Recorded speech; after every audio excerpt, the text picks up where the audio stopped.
स्वागत है आप सभी का हमारे चैनल पर। देर ना करते हुए चलिए जानते हैं बिहार झारखंड की ताजा और बढ़ती खबरें। इसके साथ ही हम आपको यह भी बताएंगे कि भारत सरकार ने किन किन नई योजनाओं को लागू किया है। महिलाओं को मैया सम्मान योजना की राशि कब मिलेगी, गरीबों को पक्का घर बनाने के लिए 1,50,000 रुपए कब मिलेंगे, इन सभी योजनाओं के बारे में हम आपको विस्तार से बताएंगे। तो बने रहिए हमारे वीडियो के साथ। वीडियो को लाइक करके चैनल को सब्सक्राइब कर दीजिए ताकि हमारी सारी खबरें सबसे पहले आप तक पहुंच सके। और हमें कमेंट में जरूर बताएं कि आप यह वीडियो किस जगह से देख रहे हैं। पीएम किसान योजना की 22वीं किस्त को लेकर किसानों के बीच एक बार फिर चर्चा तेज है। 21वीं किस्त जारी होने के बाद अब सभी की नजरें 22वीं किस्त पर टिकी हुई हैं। पीएम किसान सम्मान निधि योजना के तहत सरकार हर साल पात्र किसानों को कुल 6,000 रुपए की सहायता राशि देती है, जो 3 बराबर किस्तों में सीधे बैंक खाते में भेजी जाती है। हाल ही में 21वीं किस्त का पैसा करोड़ों किसानों तक पहुंच चुका है, जिससे खेती से जुड़े खर्चों में बड़ी राहत मिली है। भारत सरकार द्वारा मजदूरों को 1,500 रुपये प्रति माह देने का निर्णय एक अत्यंत महत्वपूर्ण और कल्याणकारी कदम है। यह आर्थिक सहायता मुख्य रूप से असंगठित क्षेत्र के उन श्रमिकों के लिए है जिनकी आय का कोई निश्चित स्रोत नहीं है। महंगाई के इस दौर में यह राशि उनके दैनिक खर्चों जैसे राशन और स्वास्थ्य सेवाओं में संबल प्रदान करेगी। यह योजना न केवल मजदूरों की आर्थिक स्थिति को सुधारेगी, बल्कि उन्हें भविष्य के प्रति सुरक्षा का एहसास भी कराएगी। ऐसी पहल समाज के गरीब वर्ग को सशक्त बनाने और उन्हें सम्मानजनक जीवन देने की दिशा में एक प्रभावी प्रयास है। अचानक लुढ़के सोने चांदी के भाव, निवेश और खरीदारी का सुनहरा मौका इस समय आम लोगों से लेकर निवेशकों तक के बीच बड़ी वजह बना हुआ है। बीते कुछ दिनों से कीमती धातुओं के रेट में लगातार उतार चढ़ाव देखा जा रहा था, लेकिन आज आई गिरावट ने बाजार का माहौल ही बदल दिया है। जिन लोगों को लंबे समय से सस्ता सोना या चांदी खरीदने का इंतजार था, उनके लिए यह समय राहत लेकर आया है।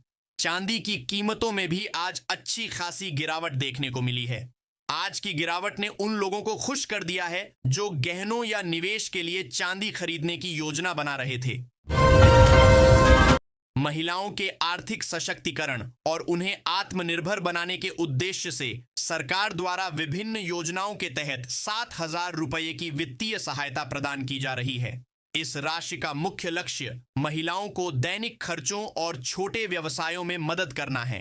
यह पहल न केवल महिलाओं के सामाजिक स्तर को ऊंचा उठाएगी, बल्कि उन्हें अपने परिवार की आर्थिक स्थिति में योगदान देने के योग्य भी बनाएगी। डिजिटल इंडिया के माध्यम से यह राशि सीधे उनके बैंक खातों डीबीटी में जमा की जाएगी, जिससे पारदर्शिता बनी रहे। मुख्यमंत्री कृषि सौर पंप योजना किसानों के लिए एक क्रांतिकारी कदम है। इस योजना के तहत खेती में सिंचाई के लिए डीजल और बिजली के पंपों के स्थान पर सोलर पंप लगाने के लिए 75% से 90% तक की भारी सब्सिडी दी जाती है। इसका मुख्य उद्देश्य किसानों की सिंचाई लागत को कम करना और पर्यावरण को प्रदूषण मुक्त बनाना है। सोलर पंप की मदद से किसान दिन के समय बिना किसी बिजली बिल या ईंधन के खर्च के आसानी से सिंचाई कर सकते हैं, जिससे उनकी आय में वृद्धि होती है और वे आत्मनिर्भर बनते हैं। मुद्रा योजना 3.0 केंद्र सरकार की एक महत्वाकांक्षी पहल है, जिसका उद्देश्य युवा उद्यमियों को सशक्त बनाना है। वर्ष 2026 में इस योजना के तहत आरण की सीमा को बढ़ाकर 25 लाख रुपए तक कर दिया गया है। यह योजना विशेष रूप से उन छोटे व्यवसायियों के लिए है जिन्हें बिना किसी गारंटी के पूंजी की आवश्यकता होती है। इसके माध्यम से नए स्टार्टअप और छोटे उद्योगों को बढ़ावा मिल रहा है, जिससे देश में स्वरोजगार के अवसर बढ़े हैं और अर्थव्यवस्था को नई गति मिल रही है। खरसावां विधायक दशरथ गागराई ने नशा चढ़ाओ जान नामक हो भाषा के म्यूजिक वीडियो में रॉकस्टार का अवतार लिया है। इस 4.55 मिनट के वीडियो में वे दक्षिण भारतीय हीरो की तरह दिख रहे हैं। 23 जनवरी को अपलोड होने के बाद इसे 20,000 से अधिक लोग देख चुके हैं। पूर्व में भी वीडियो बना चुके गागराई राष्ट्रीय साइकिलिंग चैंपियन और सीआरपीएफ जवान भी रह चुके हैं। यह वीडियो इंटरनेट पर धूम मचा रहा है। पूर्व मुख्यमंत्री बाबूलाल मरांडी ने झारखंड सरकार पर विकास कार्यों में धीमी गति और व्यक्तिगत लाभ को प्राथमिकता देने का आरोप लगाया। उन्होंने कहा कि सरकार अपनी तिजोरी भरने में लगी है, जिससे सरकारी खजाना खाली है और विकास प्रभावित हो रहा है। मरांडी ने केंद्र से फंड न मिलने के आरोपों को खारिज करते हुए जामुमो से गठबंधन की अटकलों को भी नकारा। मुख्यमंत्री हेमंत सोरेन के गणतंत्र दिवस पर दुमका में झंडा न फहराने पर भाजपा ने हमला बोला है। नेता प्रतिपक्ष बाबूलाल मरांडी ने आरोप लगाया कि मुख्यमंत्री विदेश दौरे पर अपनी पत्नी के साथ सैर सपाटा कर रहे थे, जबकि उन्हें राष्ट्रीय ध्वज फहराना चाहिए था।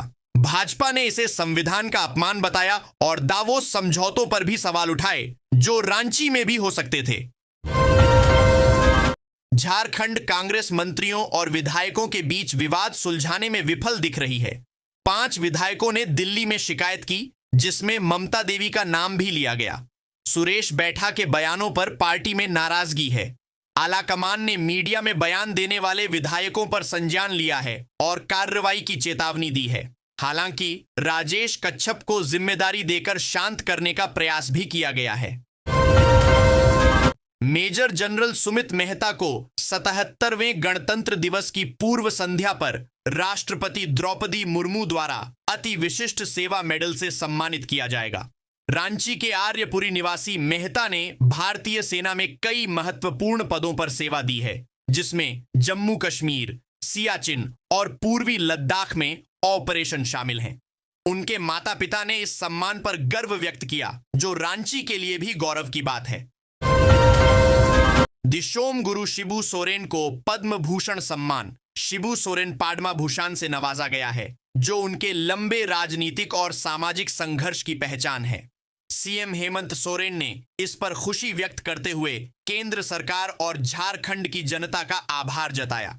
उन्होंने कहा कि दिशोम गुरु का जीवन समता, सामाजिक न्याय और आदिवासी पहचान के लिए समर्पित था, जिसने झारखंड राज्य के गठन में महत्वपूर्ण भूमिका निभाई।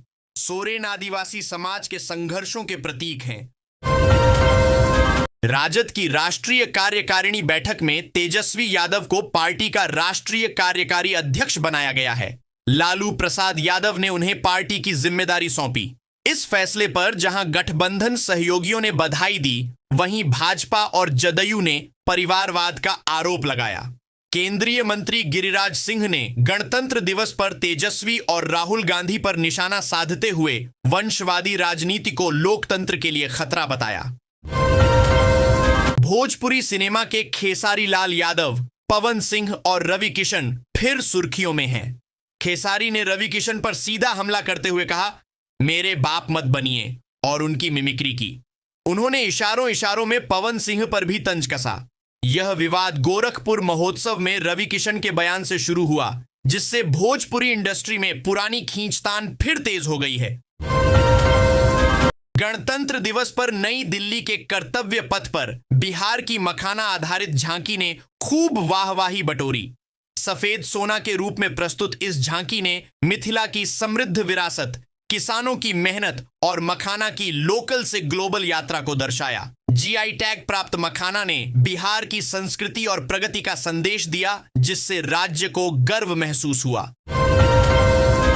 विकासशील इंसान पार्टी के संस्थापक मुकेश सहनी ने तेजस्वी यादव को राजद का राष्ट्रीय कार्यकारी अध्यक्ष बनाए जाने पर खुशी व्यक्त की है। उन्होंने इस निर्णय को समयोचित और दूरदर्शी बताते हुए राजद के लिए एक नए युग की शुरुआत बताया। सहनी ने कहा कि लालू यादव के स्वास्थ्य के कारण यह फैसला आवश्यक था, जो संगठन को मजबूती देगा और बिहार के विकास में सहायक होगा। बिहार ने मणिपुर को 568 रनों के विशाल अंतर से हराकर रणजी ट्रॉफी प्लेट ग्रुप का खिताब जीत लिया है।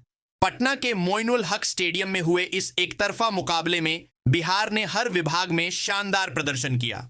इस जीत के साथ ही बिहार ने 1 साल बाद रणजी ट्रॉफी के एलीट ग्रुप में अपनी वापसी सुनिश्चित कर ली है, जिससे राज्य के क्रिकेट को नया आत्मविश्वास मिला है।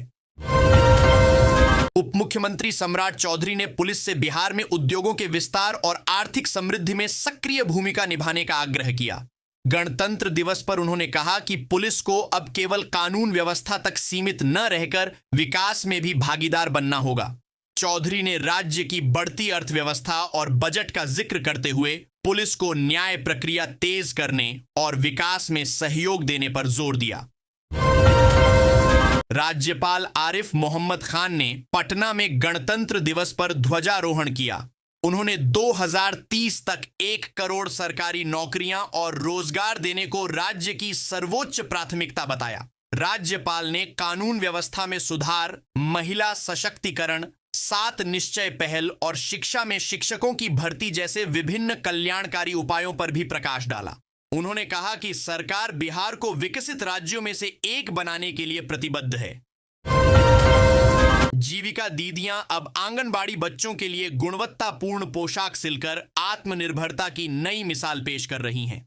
इस पहल से 225 करोड़ रुपए के टर्नओवर का लक्ष्य है, जिससे हजारों महिलाओं को स्थायी रोजगार मिल रहा है। भविष्य में सरकारी स्कूलों के लिए भी ड्रेस इन्हीं दीदियों द्वारा सिली जाएंगी। 15 जिलों में सिलाई केंद्र स्थापित हैं, जहां 45,000 से अधिक दीदियों को प्रशिक्षित किया गया है।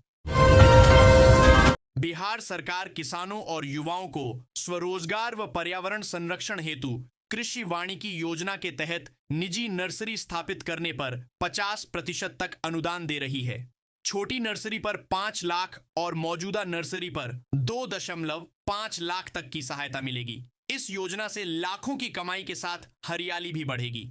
आवेदन horticulture.bihar.gov.in या बिहार कृषि ऐप पर कर सकते हैं। पटना में 77वें गणतंत्र दिवस पर राजनीतिक गहमागहमी रही। गांधी मैदान में राज्यपाल ने झंडा फहराया। राजद सुप्रीमो लालू प्रसाद यादव ने राबड़ी आवास और तेजस्वी के सरकारी आवास पर ध्वजारोहण किया। नेता प्रतिपक्ष तेजस्वी यादव सार्वजनिक कार्यक्रमों से अनुपस्थित रहे, जिससे उनकी गैर मौजूदगी चर्चा का विषय बनी। लालू ने पार्टी की कमान संभाली।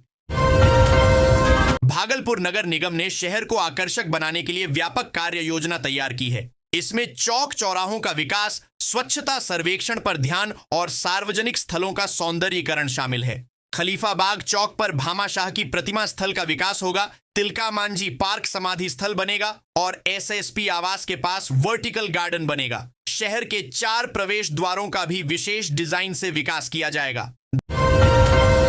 धनबाद में गणतंत्र दिवस पर उपायुक्त आदित्य रंजन ने रणधीर वर्मा स्टेडियम में ध्वजारोहण किया और परेड की सलामी ली। समारोह में विभिन्न विभागों, छात्रों और पुलिस बल ने भाग लिया। उपायुक्त ने जिले के समग्र विकास, बुनियादी सुविधाओं की प्रगति और जन कल्याणकारी योजनाओं पर प्रकाश डाला। झारखंड में गणतंत्र दिवस पर ध्वजारोहण की दशकों पुरानी परंपरा इस साल टूट गई। मुख्यमंत्री हेमंत सोरेन के विदेश दौरे पर होने के कारण दुमका में उपायुक्त अभिजीत सिन्हा ने झंडा फहराया। राज्य गठन के बाद से मुख्यमंत्री दुमका में और राज्यपाल रांची में ध्वजारोहण करते रहे हैं। धनबाद में भाजपा सांसद ढुल्लू महतो ने सार्वजनिक मंच से पार्टी के भीतर चरम पर गुटबाजी का खुलासा किया। उन्होंने झारखंड भाजपा अध्यक्ष आदित्य साहू के सामने कहा कि यह आंतरिक कलह विकास कार्यों और पार्टी की छवि को नुकसान पहुंचा रही है। झारखंड भाजपा अध्यक्ष आदित्य साहू ने धनबाद में कार्यकर्ताओं को संबोधित किया। उन्होंने संगठन की मजबूती और आगामी नगर निकाय चुनाव में एकजुट होकर काम करने पर जोर दिया। साहू ने धनबाद नगर निगम चुनाव में भाजपा समर्थित प्रत्याशियों की जीत सुनिश्चित करने का आह्वान किया। धनबाद नगर निगम चुनाव की घोषणा से पहले पूर्व मेयर चंद्रशेखर अग्रवाल ने मेयर पद के लिए अपनी उम्मीदवारी की घोषणा की है। उन्होंने अपने पिछले कार्यकाल के विकास कार्यों को अपनी ताकत बताया, जिसमें पार्कों का सौंदर्यीकरण, 4 लेन सड़कों के प्रयास और महिला स्वयं सहायता समूहों को बढ़ावा देना शामिल है। धनबाद में राष्ट्रीय सड़क सुरक्षा माह और मतदाता दिवस पर रणधीर वर्मा चौक से गोल बिल्डिंग तक विशाल मानव श्रृंखला बनी। इसमें जिला प्रशासन, IIT ISM, BCCL सहित हजारों लोग शामिल हुए। उपायुक्त आदित्य रंजन ने सड़क सुरक्षा और सामूहिक प्रतिबद्धता पर जोर दिया। कोवाली थाना प्रभारी धनंजय कुमार पासवान को 77वें गणतंत्र दिवस पर उत्कृष्ट कार्य कुशलता और कर्तव्य निष्ठा के लिए सम्मानित किया गया। उन्होंने ढेगाम बाजार से बच्चे की चोरी का मामला 14 घंटे में सुलझाया था। ग्रामीण एसपी आर्शब गर्ग ने उन्हें प्रशस्ति पत्र दिया। पासवान ने इसे प्रेरणादायक बताया और शांति व कानून व्यवस्था बनाए रखने की प्रतिबद्धता दोहराई। टाटा स्टील के उपाध्यक्ष डीबी सुंदरारामम ने घोषणा की कि कंपनी झारखंड में 11,000 करोड़ रुपए का निवेश करेगी, जिसमें 2028 से 29 तक 4 परियोजनाएं पूरी होंगी। इसमें शून्य कार्बन उत्सर्जन के लिए 7,000 करोड़ रुपए, टिन प्लेट विस्तार के लिए 2,600 करोड़ रुपए और कॉम्बी मिल के लिए 1,100 करोड़ रुपए शामिल हैं। यह घोषणा गणतंत्र दिवस पर की गई, जिसमें टाटा स्टील की राज्य के विकास और सामुदायिक कल्याण के प्रति प्रतिबद्धता पर जोर दिया गया। टाटा नगर rail civil defence inspector Santosh Kumar को 77वें गणतंत्र दिवस पर राष्ट्रपति पदक से सम्मानित किया जाएगा। गृह मंत्रालय ने इसकी अधिसूचना जारी की है।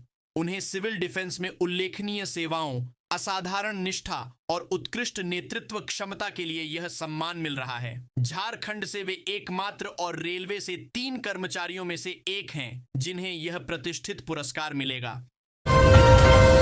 जमशेदपुर एफसी अंडर 18 टीम ने AIFF एलीट लीग में सेल्फ फुटबॉल एकेडमी को बोकारो में 6-0 से करारी शिकस्त दी। रयानसी, लामसांग जुआला 2, सत्यजीत दास, मार्स निंगथौजम और कृष्णा टुडू ने गोल दागे। इस जीत से टीम ने लीग में शानदार वापसी की है। सीनियर टीम ने भी हेड कोच ओवेन कोयल के नेतृत्व में आगामी इंडियन सुपर लीग के लिए अभ्यास शुरू कर दिया है।